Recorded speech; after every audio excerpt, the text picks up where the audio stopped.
bukas. Kasi hindi siya makapasok.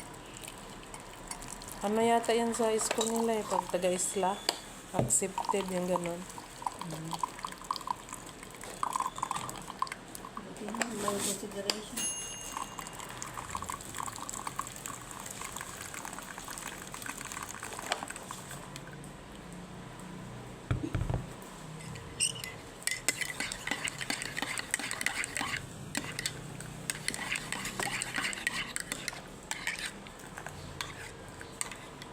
Hindi na malamig.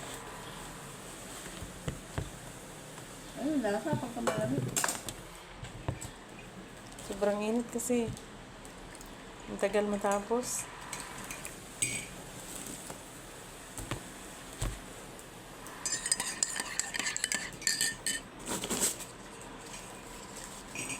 Siguro sa susunod mag-upholster, kung papayag sila. Ayun na lang, yung rubber. Rubber ang... So, parang ganyan sa akin, yung palabas.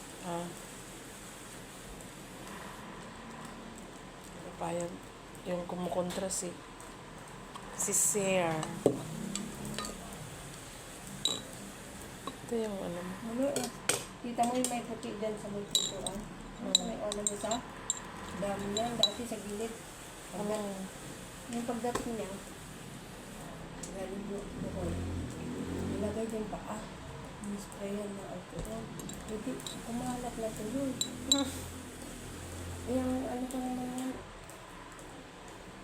sensitive pa naman sa alcohol na lang kung maaasin. Oo. Napunti, abita niya, ginawa lang ko. Bahala siya makita. Hindi naman ako pumalit sa ano. Nakatingin lang. Nakita niya. Nililinis ko. Meron pang kami.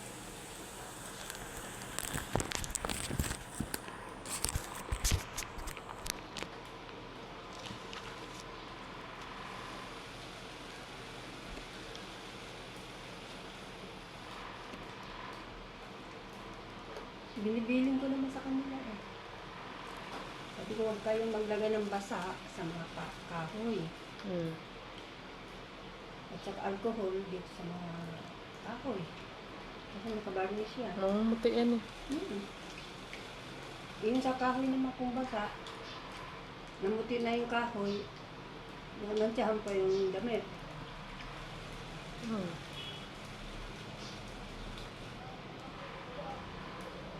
Ay, nilapag naman. Basta galing sila sa sinunod. Hindi ko saan. Nilapag naman din.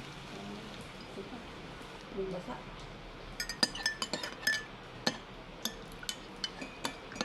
Wala talaga. Mga bata pa. Kasi si Joy, sabi ni Mama, sabi ni Mama, huwag ka rin maglagay na ano, wala ko lang kung parinig sa akin ngayon. Talagang sponsor yun siya.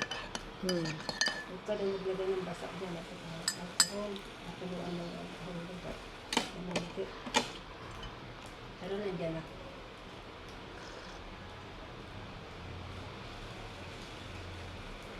Ganyan din yung boyfriend na Nessa. Dati. Lalagay din ng alcohol dyan sa mga ganyan. Eh. Nakaupo siya dyan. Hindi, natutulungan. Okay.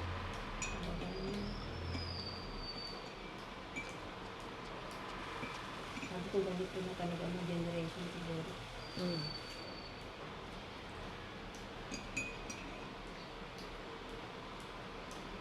Sabi nung pamangkin ko dito sa may alat sa pala, tanggapin na natin kami. Wala tayong, hindi na natin sila matuturuan kahit anong gawin natin turo.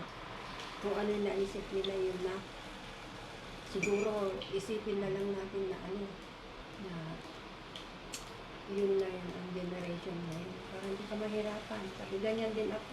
Kasi mga anak na ganyan din eh.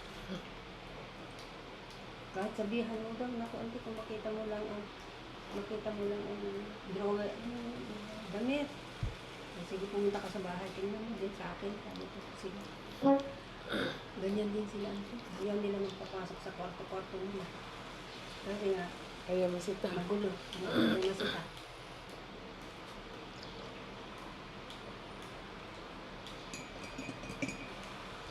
Yung dalawang malalaki yung anak ko.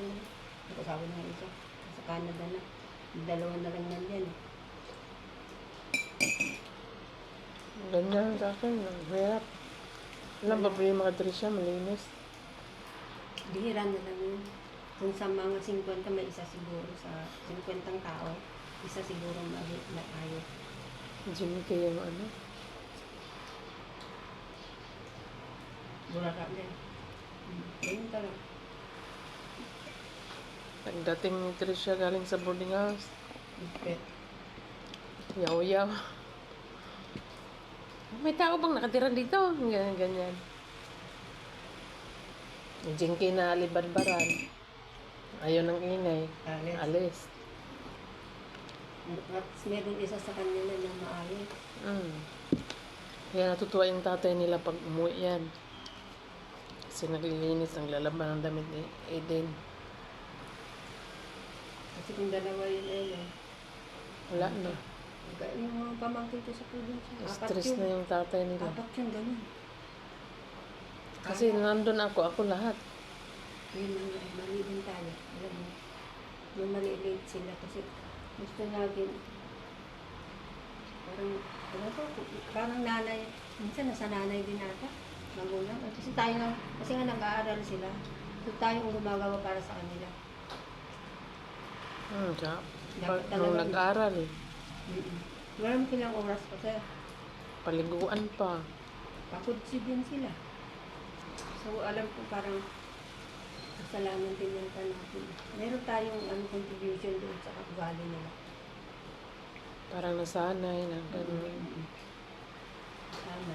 Bago pumasok, kahandaan ng pagkain. Nakahanda na pati yung mga nila, damit nila. Uniform, paplansya. Paplansya mo na. Yan ang sapatos, may medyas na. Naalis na lang. Kain. Nasaan kasi sa atin yun. Wala mo yung dalawang anak ng ate ko sa Ilocos. Sa kabit pa sila, maliit pa sila. Isang babae ang panganay, pangalawa yung bunso. Yung lalaki. Yung babae, burara. Yung lalaki, naimis sa gamit. Baliktad. Baliktad talaga. Kasi halimbawa, bukas may pasok na. Nandun nakalinya na yung sapatos na, medyas na, at saka damit nakahangin na. Yung lalaki na.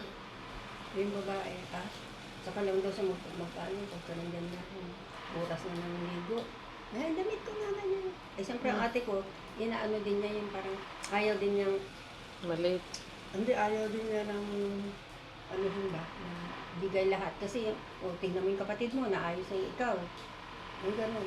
Gusto din niya matuto din. Kasi talagang matuto.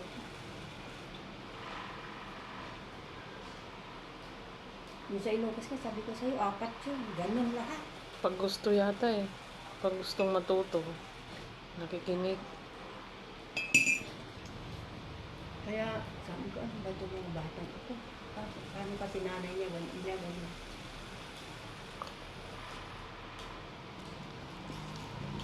Nakikita nila. Pero, mas marami naman yung nakikita nilang nandiyan ang nanay ko. Gusto ko, ang nanay ko, kahit wala kang makita dyan na dumi. Naabutan naman nila, di ba? Nabutan nila, tinuturuan. Nabutan nila yun. Sila nga ng palaga itong mga 4 na yun. Pero wala talaga. Alam mo yung bandang, malalaki na sila. College na sila. Nakatapos na yung bunso. Ayoko na. Sabi ni nanay ko, ayoko na. Parang wala wala talagang walang pupuntahan talaga ang pag-ano. Ang pagtuturo. Wala. Pagod na ako. Kalaan mo, 20 years, college 20 years old na yun. Kasi 20 years ka nagturo. Wala man lang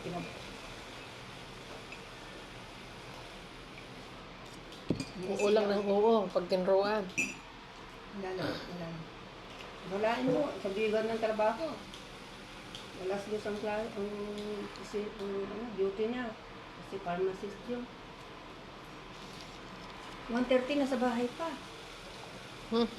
Oo, magmumotor pa kung tatay niya kung saan napunta din. Magmumotor pa. Pabayan. Tapos 15 minutes wala na. 15 minutes siguro yun. Tapos, mga 15 minutes din kung sarili mo sasakyan, ay mag-abang ka pa ng bus. Papuntang dito. Ano man lang alauna, malis ka para hindi ka magmamadali. Hmm. Wala namang ano. Wala naman siya